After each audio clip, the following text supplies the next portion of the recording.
Hi hello sisters. அம்மா வீட்டுக்கு போனாலே ரொம்ப சந்தோஷம். அது போகாமலே நம்மளுக்கு இன்னும் அங்கேருந்து பொருளாக வருதுன்னா இன்னும் ரெட்டிப்பு சந்தோஷமாக இருக்கும். ஸோ எப்படி தான் எங்கள் வீட்டுக்காரர் ஊருக்கு போயிருந்தார். ஸோ எங்கள் அம்மா கொடுத்து விட்டுருந்தது பார்த்திங்கன்னா கொய்யாக்காய் 1 கிலோ கொடுத்துருந்தாங்க. கடலை மாவு, பஜ்ஜி மாவு, மிக்சரு, சேவு, ப்ரெட்டு, ஸோ எல்லாம் கொடுத்துருந்தாங்க. நாங்கள் என்ன பண்ணோம், ஈவினிங் ஸ்நாக்ஸ் என்ன பண்ணலான்னு பார்த்தோம். ப்ரெட் இருந்துச்சு. ஸோ ப்ரெட்டை வச்சு எங்கள் பிள்ளைகளுக்கு ஏதாவது பண்ணி கொடுக்கணுமே அப்படின்ட்டு 2 விதமாக பண்ணி கொடுக்கும். ஸ்வீட்டும் பண்ணணும், காரம் பண்ணணும். ஏதாவது மொத்தத்தில் அந்த ப்ரெட்டை காலி பண்ணணும் எப்படியாவது அப்படின்னு நினச்சிட்டு ஸோ 2 வெரைட்டியாக பண்ணேன். நான் எங்கள் கடைக்கு எதிர்த்த கடையிலே போய் நாங்கள் எப்பயும் போல் வாங்குற மாதிரி அந்த அண்ணாட்டா போய் வாங்கினோம். இதில் என் பிள்ளை ஓசி வேறு வாங்கிட்டு வந்திருக்கா. ரெகுலர் நாங்கள் எப்பயுமே அங்கே வாங்குறதுனால தடவை ஓட சொல்ல மாட்டாங்க. ஸோ வாங்கிட்டு ப்ரெட்டில் வந்து பால் ப்ரெட்டை லைட்டாக பொரிச்சு விட்டு பால் ஊற்றி அதில் முந்திரி பருப்பு மட்டும் போட்டு நல்லா கெட்டியை காய்ச்சி அதை போட்டாச்சு. ஸ்வீட்டுக்காக அது பண்ணியிருந்தேன். காரத்துக்காக ப்ரெட் ஆம்லேட் மாதிரி போட்டு காரத்துக்காக ப்ரெட் ஆம்லேட் போட்டு அதில் டிப் பண்ணி அப்படியே போட்டு பொரிச்சு கொடுத்தாச்சு. ஃப்ரை பண்ணி தோசைக்கல்லில் போட்டு எடுத்து கொடுத்தாச்சு.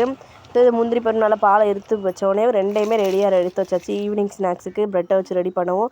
ஸோ வெறும் ப்ரெட்டை சாப்பிட்டுட்டோம். இது சாப்பிட்டோடனேயும் நல்லாயிருக்குன்னு சொல்லிட்டாங்க.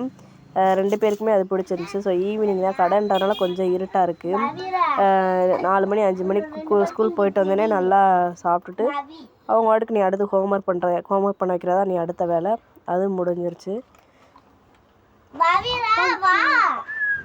ஸோ ஸ்வீட்டில் வந்து அந்த ப்ரெட்டு போட்டு செஞ்சோம்னா ப்ரெட்டை போட்டு பொரித்து செஞ்சால் அது ஒரு தனி டேஸ்ட்டாக தான் இருக்குது. வரிக்கி மாதிரி வந்துடுது. அதுக்கப்புறம் அதில் அந்த பாலை காய்ச்சி அதில் முந்திரி பருப்பு அதெல்லாம் போட்டு வேக வச்சு நல்லா கெட்டியாக ஊற்றி மேலாவில் சாப்பிட்டோம்னா அது இன்னும் டேஸ்ட்டாக இருக்குது.